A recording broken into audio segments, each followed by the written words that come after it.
Assalamualaikum warahmatullahi wabarakatuh.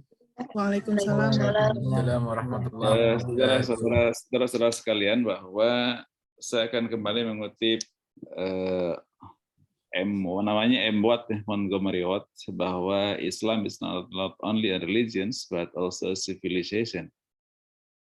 Bahwa Islam itu bukan hanya sebuah agama tapi juga adalah peradaban. Karena dia melihat bahwa Islam itu eskalasinya dari soal-soal teologi, ritual, masuk ke masalah-masalah sosial, dan sosial itu hampir semua aspek kehidupan manusia masuk di dalam aspek yang Islam pernah punya pengalaman di situ, dan Islam masuk secara regulasi, secara normatif ke situ, dan Islam juga telah mempengaruhi budaya masyarakat di situ. Dari mulai masalah perekonomian, pendidikan, kemudian juga masalah gender, kemudian juga bahkan masalah politik, ya, masalah politik. Nah, saudara-saudara sekalian, hari ini kita akan sedikit masuk ke masalah politik. Nah, kita kutip dari pernyataan sebenarnya seorang tokoh nasional yang agak kontroversial, tapi orang banyak ngutip, itu Gus Dur. Gus Dur mengatakan dalam salah satu tulisannya waktu itu di Panji Masyarakat, ya, ketika saya masih kuliah, bahwa Islam tidak terlalu banyak meregulasi menurut ajaran tentang bagaimana sistem kenegaraan yang harus didesain oleh manusia, oleh umat Islam. Jadi Islam itu tidak mewahyukan tentang sistem politik. Apakah kita mau monarkikah, apakah kita mau demokrasikah, apakah presidensialkah, apakah parlementerkah, itu Islam tidak masuk ke situ. Al-Quran tidak pernah berbicara parlementer, presidensial, demokrasi, monarki, dan sebagainya. Al-Quran hanya mengatakan bahwa kita harapkan balatun thayyibatun wa rabbun ghafur. Itu di surah As-Saba bahwa bisa digambarkan ya oleh Al-Quran waktu itu adalah bahwa di kiri kanan ada tanam-tanaman, ada kebun-kebun, kemudian masyarakatnya makmur, kemudian mereka bisa makan di situ, mereka bisa bekerja di situ. Artinya dari segi maskan, mat'am itu lengkap. Gitu. Ketika terpenuhi 3 kriteria tadi, dari surah Saba ya, ada masna, mat'am, dan ada juga kemudian maskan, ada tempat tinggal, ada tempat bekerja, ada bisa makan, ada ta'am, ada makanan. Nah, kemudian itu akan jadi balatun thayyibatun wa rabbun ghafur, jadi negara yang baik, negara yang bagus. Negara yang bagus itu adalah negara yang masyarakatnya bisa sejahtera, ekonominya baik, kemudian hubungan sosialnya bagus, tidak terjadi gontok-gontokan, tidak terjadi clash antara satu dengan yang lain. Itu saja. Lalu kemudian untuk itu kemudian Allah juga menyampaikan salah satu aturan yang Allah sampaikan bahwa atiullah wa atiur rasul wa ulil amri minkum, bahwa untuk bisa semuanya itu ikuti hukum Allah. Ikuti hukum Allah, ikuti kemudian penjelasan Rasul, dan juga ikuti contoh yang Rasul contohkan kepada kita. Baru setelah itu ulil amri. Ulil amri itulah mereka yang memiliki kekuasaan politik, tetapi dalam mereka menjalankan misi Allah dan juga misi Rasulnya. Itu yang dimaksud dengan tadi. Jadi ketika ini bisa kita laksanakan, maka akan terjadi balatun thayyibatun wa rabbun. Kira-kira begitu kalau penafsiran Maudhu'i kan begitu. Jadi kalau ini bisa dilaksanakan, maka akan terjadi balatun thayyibatun wa rabbun ghafur. Nah, ini sebenarnya harapannya begitu. Lalu kemudian kenapa demikian? Karena ideologi dari Islam itu kan fi dunya hasanah fil akhirati hasanah. Di dunia itu baik, di akhirat juga baik. Di dunia itu sejahtera, di akhirat juga sejahtera. Sejahtera di dunia itu Kalau menurut Ibnu Katsir ya terpenuhi kebutuhan pangannya, terpenuhi kebutuhan sandangnya, terpenuhi kebutuhan papannya. Nah itu kembali pada yang terjemahan tadi itu dari surah Saba. Ada mat'am, ada masna, ada maskan, gitu kan. Kemudian juga ada libas, pakaian yang bagus. Kemudian dan kalau Ibnu Katsir dia mengatakan bahwa albiah al-hani aja. Jadi lingkungan rumah yang bagus, lingkungan yang bagus, terakhir itu harus keterangan yang bagus. Jadi nyaman itulah hasanah bil akhirati hasanah. Nah, fi dunya hasanah bil akhirati hasanah itu untuk supaya baik di dunia itu maka kemudian asal instrumen politik. Ada instrumen politik. Nah, kenapa? Karena kalau tidak ada instrumen politik kekuasaan, lalu kemudian nanti masyarakat akan berbenturan karena berbeda kepentingan satu dengan yang lain. Jadi pentingnya pemerintahan itu atau politik itu untuk membuat balance, keseimbangan antar masyarakat untuk supaya bisa memenuhi kebutuhannya. Gitu kan. Jadi jangan sampai kemudian mereka memenuhi kebutuhan, tapi kemudian ada terjadi berbeda kepentingan, lalu kemudian terjadi konflik. Ketika ada konflik, maka kemudian menjadi masyarakat menjadi disharmoni. Ketika disharmoni akan semakin jauh dari kebahagiaan. Kira-kira begitu. Nah, maka kemudian Rasulullah ketika di Madinah, beliau datang ke Madinah, kemudian hijrah ke Madinah itu dalam rangka mendamaikan Khazraj dan Aus. Khazraj dan Aus adalah kedua klan Yahudi yang memang tadinya mereka beraliansi untuk menguasai Madinah, untuk menjadi penguasa politik Madinah. Kira-kira begitu. Dan orang-orang Arab berafiliasi kepada Khazraj dan berafiliasi kepada Aus. Masing-masing ada afiliasi politiknya. Tapi kemudian ketika zaman Rasulullah itu mungkin akhir-akhir abad ke-6 itu, awal abad ke-7 itu, akhir abad ke-6, awal abad ke-7 itu, di Madinah itu terjadi konflik antara Khazraj dan Aus, lalu kemudian beberapa sahabat Nabi yang sudah ikut dengan Rasulullah masuk Islam, karena awal abad 7 itu udah mulai masuk, ada Islam dan mulai masuk, orang Madinah juga beberapa sudah masuk Islam.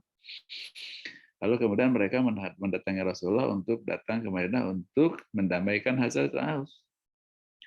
Nah, kenapa? Karena dalam tradisi mereka, orang yang diberikan legitimasi untuk mendamaikan konflik itulah mereka-mereka yang memiliki kekuatan metafisis, yang bisa komunikasi kepada kekuatan supranatural. Dan Rasulullah punya kemampuan itu karena dia mendapatkan wahyu. Berhasil. Tahun kedua Rasulullah bisa mengumpulkan Yahudi Khazraj Aus sepakat untuk ikut kepada Rasulullah. Orang Islam sepakat, kemudian orang Arab paganisme juga sepakat. Arab paganisme, Yahudi Khazraj, Yahudi Aus, kemudian juga Muslim Ansar dan Muhajirin, itu semuanya bersepakat untuk mengikuti semua pada komando Rasulullah. Ketika Rasulullah itu melakukan komando baik dalam bidang kemiliter, dalam bidang pertahanan ya, pertahanan itu gini. Jadi dalam disebut konstitusi Madinah atau konstitusi Madinah, orang nyebutnya konstitusi Madinah ya, yang ditandatangani di tahun kedua itu. Tahun kedua Hijrah itu Rasulullah menandatangani sebuah traktat ya, perjanjian dengan seluruh orang Yahudi, orang Muslim, orang Arab di situ yang ada di Madinah itu. Dan kalau kemudian dalam perjanjian itu muncul dalam perjanjian itu sebenarnya kalimatnya gini, bila ada serangan kepada Madinah, maka ini kelompok Yahudi etni ini harus bertanggung jawab. Bila ada serangan dari sebelah kiri, maka orang Arab paganisme, orang Arab harus bertanggung jawab. Semuanya diberikan tanggung jawab oleh Rasulullah. Lalu kemudian yang Muslim ini tempat bisnisnya di sini, kemudian yang Yahudi tempat bisnisnya di sini, semua diatur oleh Rasulullah. Kemudian ada kalimat terakhir bahwa semua penentuan perang atau tidak perang, damai atau tidak damai, itu semuanya adalah diputuskan oleh Muhammad ibn Abdullah atau Muhammad Rasulullah. Jadi tanda tangan. Nah dengan demikian maka Rasulullah itu pada tahun kedua sudah menjadi seorang kepala negara. Cuman negara itu city state, negara kecil, negara kota Madinah saja, masyarakatnya hanya ribuan saja, dan juga institusinya tidak terlalu banyak karena Rasulullah adalah pemegang kekuasaan eksekutif, pemegang kekuasaan yudikatif, pemegang kekuasaan juga legislatif, semuanya legislatif ada di dia, yudikatif di dia, eksekutif ada di dia juga, ada di beliau juga. Hanya dibantu oleh beberapa orang sahabat-sahabatnya, tapi ketika terjadi perluasan sampai ke Mekah, Futuh Mekah, maka Rasul mengangkat gubernur di Mekah yaitu Ali bin Abi Thalib.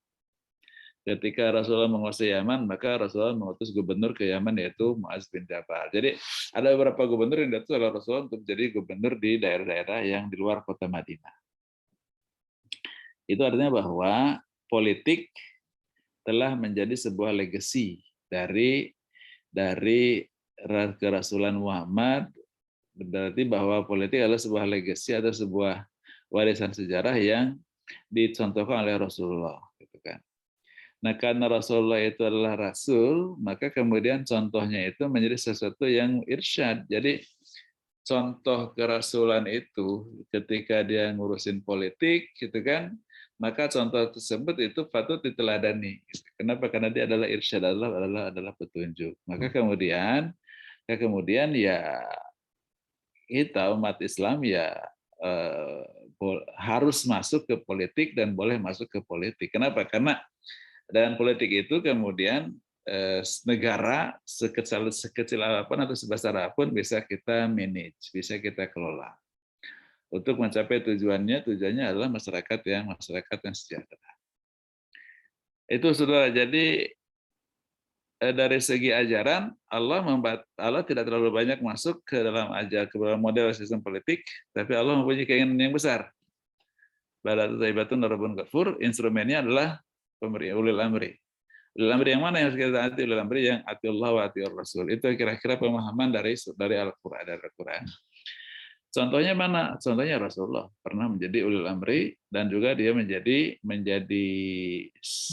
prophet, religious leaders, tapi pada saat yang sama dia adalah political leaders. Jadi pada saat yang sama dia adalah pemimpin politik, dan ketika memimpin politik ya dia masuk ke dalam wilayah kekuasaan politik, militer, ekonomi, itu biasanya gitu, militer, ekonomi, lalu kemudian juga struktur sosial, dan maka kemudian karena Rasulullah itu memegang kekuasaan politik, berbagai perubahan budaya itu sangatlah bisa dilakukan dengan cepat. Jadi ada revolusi budaya lah zaman Rasulullah awal itu, di mana Rasulullah melakukan perubahan-perubahan yang sangat cepat. Pertama, tradisi sistem mewaris, bahwa seorang ibu diwarisi itu kan dihilang. Jadi struktur sosial menjadi hilang, sistem klan menjadi hilang. Tradisi khamar hilang, tradisi prostitusi hilang, ekonomi ribawi hilang. Jadi semuanya diganti dengan sebuah budaya yang baru, dan itu Rasulullah lakukan sebenarnya sejak tahun kedua, tapi efektifnya sejak tahun kelima Hijriah. Kenapa? Karena tahun 2, 3, 4, 5 itu masih banyak itu biasa. Di dalam itu masih banyak bergejolak dan masih banyak pengkhianatan Yahudi. Nah, tapi tahun kelima pengkhianat Yahudi akhirnya kemudian dieksekusi oleh Rasulullah, dikeluarkan dari kota Madinah, lalu kemudian Madinah menjadi lebih nyaman. Sehingga kemudian Rasulullah bisa sejak tahun kelima sampai tahun ke-10 atau ke-9 akhir itu bisa melaksanakan revolusi budaya di negara Madinah itu. Nah, bagaimana pengalaman umat Islam membangun politiknya dan institusi-institusi pemerintahan apa yang telah dilakukan oleh para penguasa politik dalam kilasan sejarah, nanti Bu Iin akan menjelaskan pada saudara ya. Tapi bahwa Rasulullah jadi kepala negara, yes. Tapi pasti belum ada menteri keuangan. Dan pasti masih zaman itu orang Arab masih menggunakan mata uang Syria, masih pakai mata uang Bizantium. Nanti dinar itu baru dipakai pada zaman Umar bin Khattab menggantikan mata uang Bizantium. Jadi ya cukup lama lah proses itu ya, sehingga kemudian semakin matang. Ada kas negara sebut dengan Baitul Mal. Itu kira-kira nanti Bu Iin secara secara empirik, historis, apa sih yang telah terjadi di dunia Islam, supaya masa tahu bahwa dunia Islam itu punya legacy politik. Legacy politik. Tapi yang ingin saya sampaikan pada saudara satu lagi, bahwa sekarang karena banyak orang menyebutkan bahwa khilafah itu oleh pemerintahan itu tidak disukai, tapi banyak pendakwah yang seru mengisukan tentang sistem pemerintahan khilafah. Khilafah itu kan sebenarnya terbentuk ketika Manhu Abu Bakar adalah khalifatul Rasulullah. Manhu Umar adalah khalifatul Rasulullah. Jadi dia adalah khalifah al-ladija khalfa anfarin, itu adalah khalifah gitu kan. Lalu kemudian sistemnya menjadi khilafah gitu kan. Sistemnya menjadi khilafah. Tapi karena ini memang pernah dipakai pada zaman Abu Bakar dan Umar dan sebagainya, sering dirujuk oleh orang-orang pendakwa yang sebenarnya tidak begitu komprehensif dia memahami sistem khilafah dalam dunia Islam itu. Ya, karena sebenarnya Allah tidak menunjuk satu sistem tertentu, satu. Dan yang kedua, sistem khilafah itu, it is not the best system in the world untuk Muslim. Kenapa? Karena yang bagus ya pada zaman Abu Bakar Umar. Pada zaman Umar bin Abdul Aziz di Abbasiyah. Pada zamannya Aurangzeb dari Mughal gitu kan. Tapi di selebihnya saya kira mungkin tidak banyak yang tidak bisa harus kita jadikan contoh. Gitu. Nah, kemudian lalu di Indonesia tuh kenapa khilafah itu kemudian dibenci betul oleh negara, ya karena khilafah itu seringkali diadres kepada pemerintah, kepada negara dan pemerintahan untuk menggantikan Pancasila. Nah, ketika untuk mengganti Pancasila digantikan khilafah, ya pasti pemerintah Indonesia akan bangkit dan tentara melawan. Kenapa? Karena kalau kita mengganti Pancasila dengan yang lain, berarti kita melakukan mengganti negara ini. Negara ini negara Pancasila. Kalau diganti berarti negara itu dibongkar negara yang ada, diganti dengan yang baru. Dan itu energinya akan sangat banyak sekali.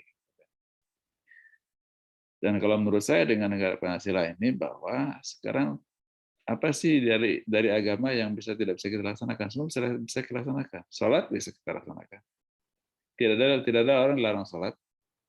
Zakat bisa dilaksanakan. Puasa dilaksanakan, bahkan pemerintah menentukan jadwal hari pertama puasa, hari terakhir puasa. Lalu kemudian haji diutur oleh pemerintah, zakat diurus oleh pemerintah. Jadi semua urusan keagamaan itu pemerintah masuk gitu. Walaupun negara itu bukan negara agama. Makanya Pak Harto mengatakan Indonesia itu bukan negara agama, tapi bukan negara sekuler. Dikatakan negara agama, dia tidak pakai sistem syariah. Simbolisasinya tidak pernah mensimbolisasi dengan syariah. Tapi juga dikatakan negara sekuler yang ngurusin agama gitu kan. Jadi agama diurus oleh negara. Bahkan negara mengalokasikan budget untuk urusan agama. Yaitu untuk budget agama itu sehabis sekitar 8 triliun rupiah per tahun. Jadi memang besar budget untuk urusan agama ini. Jadi ya saya kira kita lebih baik memperbaiki kualitas diri kita, profesionalitas kita, kemudian menjadi seorang profesional yang baik, lalu kemudian berbuat apapun. Kenapa? Karena beragama di Indonesia bisa laksanakan apapun yang ingin kita laksanakan. Tidak ada terhalang dengan sistem Pancasila. Jadi tidak usah kita kemudian berobsesi untuk membuat khilafah dan sebagainya. Itu mungkin pengantar dari saya. Silakan Bu In nanti akan menyampaikan ya In ya. PPT-nya Bu In sudah siapkan. Minggu depan belum UTS In ya? Minggu depan belum ada pemberitahuan, nanti saya cek lagi Prof. Oke. Belum kayaknya. Belum ya, belum kita lihat nanti. Karena hari Selasa saya ada acara dengan Litbang di Jogja. Tapi kita lihat nanti lah kalau dimungkinkan ya. Karena itu pas waktunya karena saya di Jogja pagi-pagi katanya. Saya kira begitu ini dari saya pengantar ya. Terima Kalau ini nanti diskusi dengan Bu In aja atau mau dengan saya kira dengan Bu In aja lah nanti diskusinya. Bu In lebih banyak tahu tentang fakta sejarah tentang ini. Kira-kira begitu. Tapi saya hanya menyampaikan gagasannya seperti itu. Kalau diizinkan saya akan leave. Nggak apa-apa Prof, silakan nanti saya lanjutkan. Kalau Ibu In ya, nanti silakan saudara diskusikan tentang politik Indonesia akan live ya. Terima kasih. Assalamualaikum warahmatullahi wabarakatuh. Waalaikumsalam. Waalaikumsalam. Terima kasih, Prof. Waalaikumsalam. Terima kasih.